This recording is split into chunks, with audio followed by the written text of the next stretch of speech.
There is a line in Chronix's song, They Don't Know, that speaks to the pressure, the hidden struggle, and what people carry internally. A lot of people normalize stress because it's common. But from your perspective as a mental health professional, why is it important that we don't normalize suffering simply because many people experience it? It is so sad to me when I talk to elderly people, right? People who are in their 70s and 80s, 90s, and they've just been surviving their whole life. And then it comes to a time where maybe life might get a little bit more sweet, but they're not even able to enjoy it because they're so used to always surviving. They don't even know it's okay to sit down, it's okay to read a book, it's okay to sit on the hammock all day and relax. Like, you don't have to produce something, right? And in this Western culture that we live in, survival is strongly dependent upon production. What are you producing? What do you have to show for your life? And the truth is, as human beings, we were never meant to live having to show anything besides that we're happy and joyful and protected. Because everything we need is right here. Everything we need.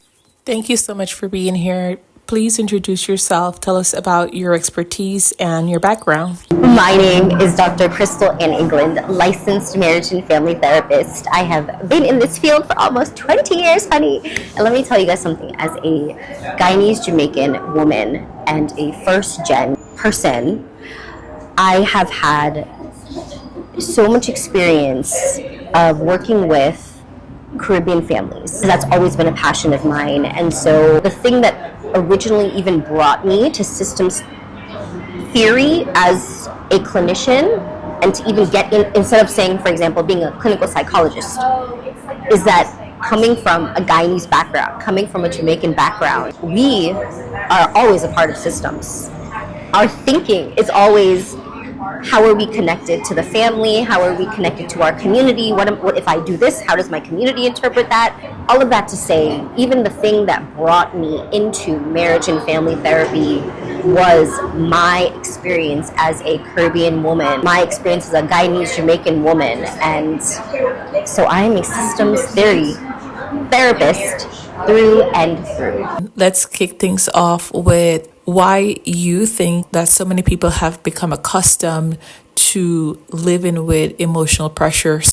I think most people, especially within our culture, don't have the language to talk about their emotions. That's not something that we do. Very, very seldom. And that's not even the language that we use. So I think it's a matter of not even knowing that language exists for it.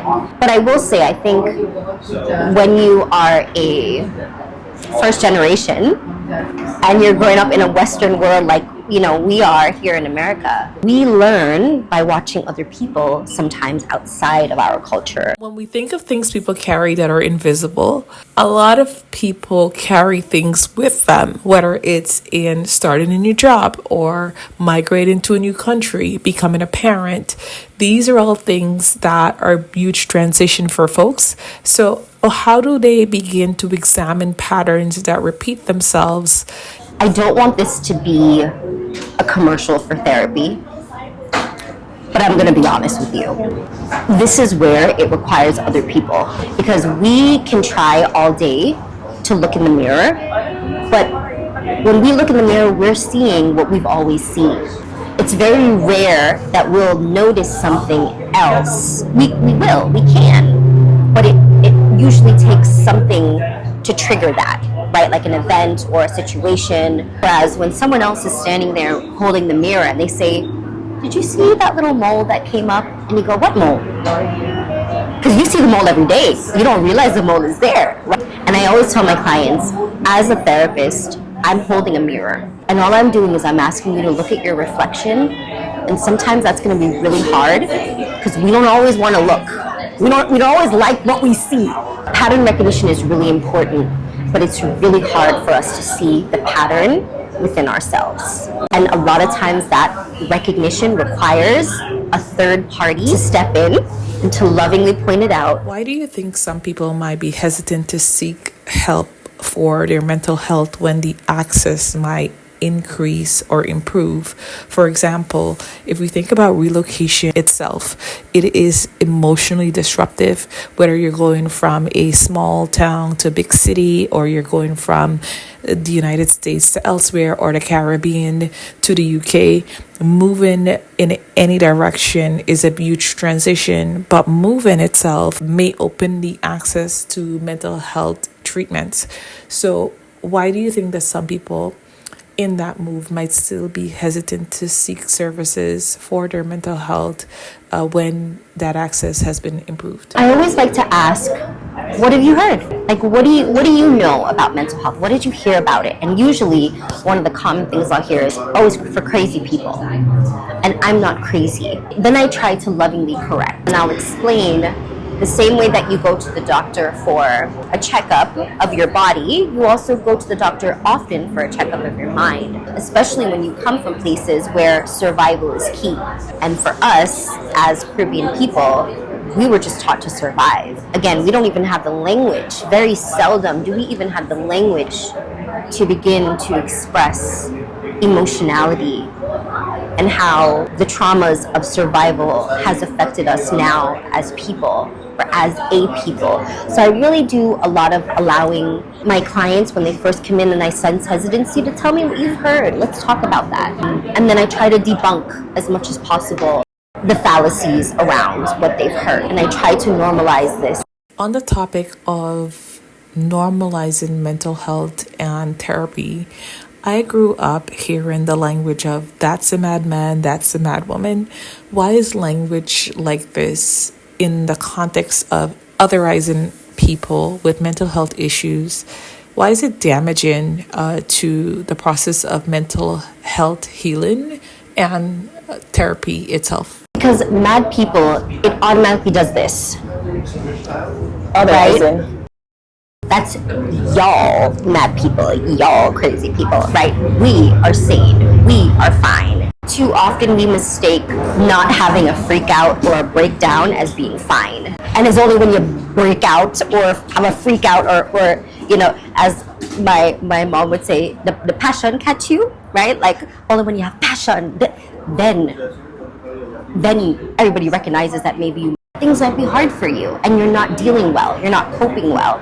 But otherwise, it's the mad people, them, right? It's them, not us. And I always say this to my clients. If anybody tell you that them don't have problems in their life, is lie. Run away. Don't be friends with that person, because don't listen to anything that person says, because all of us have areas in our lives that are challenging. It's a part of the human experience.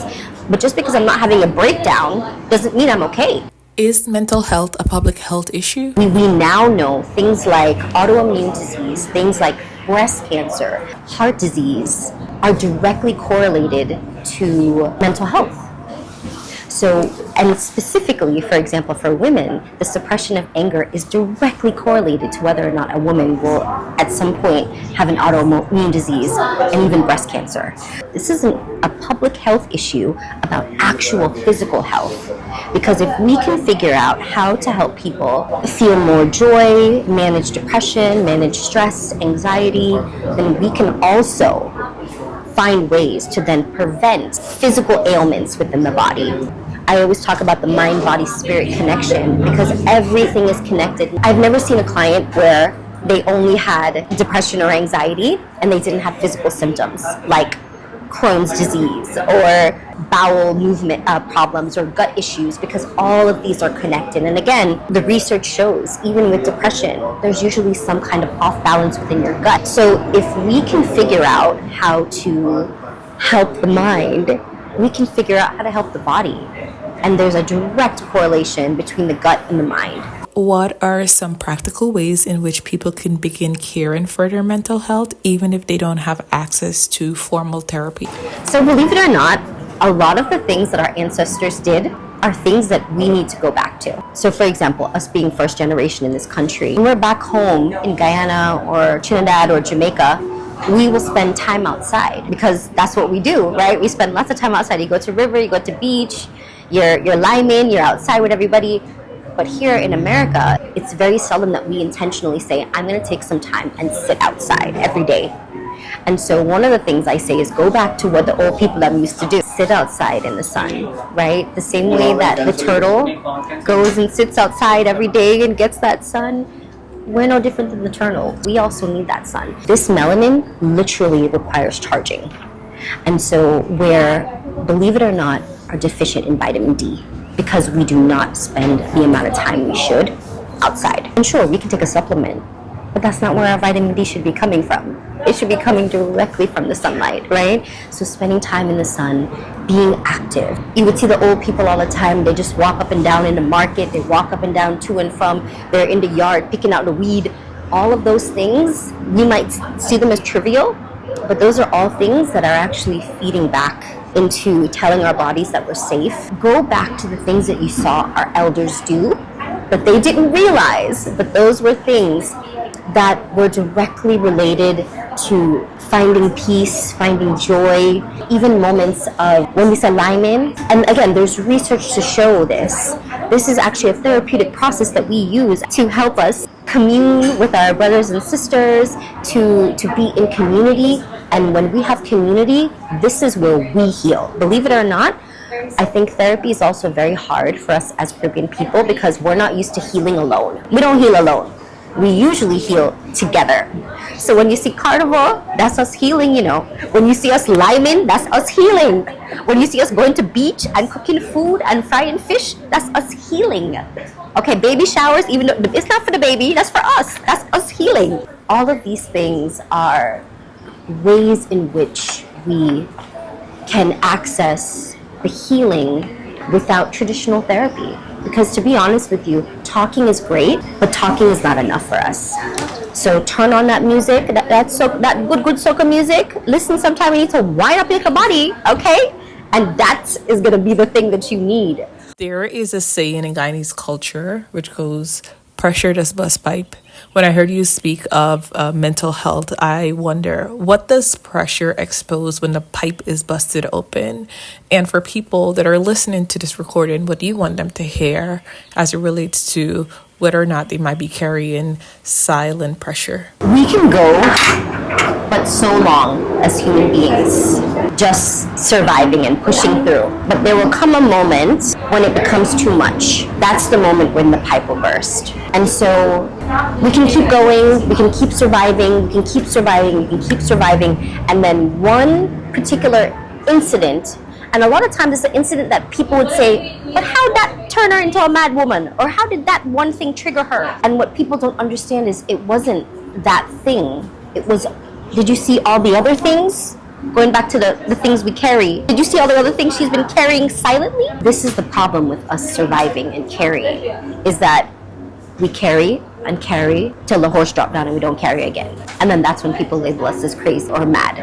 When all the while, we could have prevented this from happening. For individuals that might face the older daughter complex, or for individuals that might be an only son that has the responsibility of having to take care of their households, but also having to take care of mom and dad who might be ailing or have other needs. And so the pressure of managing both worlds might be a little bit much. How does one get over the guilt of having to do all of these things, but also what advice do you have in terms of coping mechanism or setting healthy boundaries for individuals that might be first generation or might be immigrant? You will always be guilty. If you don't feel guilt, then you are a sociopath. And then you have a different problem, okay? That's a different problem. Different problem. You will always feel guilt when it comes to your family. In how much you're doing, in how much you're not doing, what you're doing, what you're not doing. You will always feel guilt. Now, the thing is, it's to think about, take out the expectations of everybody else, and I think about myself. So this is a strategy that I want the people them to try. What am I willing? If I think about who I am, my resources, which would be my time, my finances, my abilities. What am I okay with giving? And then what do I need in order to survive and thrive? We were not meant as humans to give everything. And I think too often we, in our culture, we think that we have to self-sacrifice and be a martyr in order to show our families that we love them. Would love to hear your closing thoughts as we conclude this conversation around mental health. A lot of times in our community, we are told, shh, we don't talk about our business. In fact, talking about our business is extremely frowned upon. A lot of it is embedded in shame. But I want to tell you that it is through breaking the silence and being courageous enough to talk up, courageous enough to use your voice, that we find healing. So much of the work that I do is helping our people, our Caribbean people, our people of the diaspora, to find their voice, to find their way to express, and to finally break from survival into thriving. We were not meant to live a life where we're just going. We were meant to also be able to enjoy, to have joy, to feel joy. And that requires that we do something different. And when you find your voice and you start to use that voice, you are truly free. And that's T. Thank you, Dr. England, for your time and for your expertise. We really appreciate you.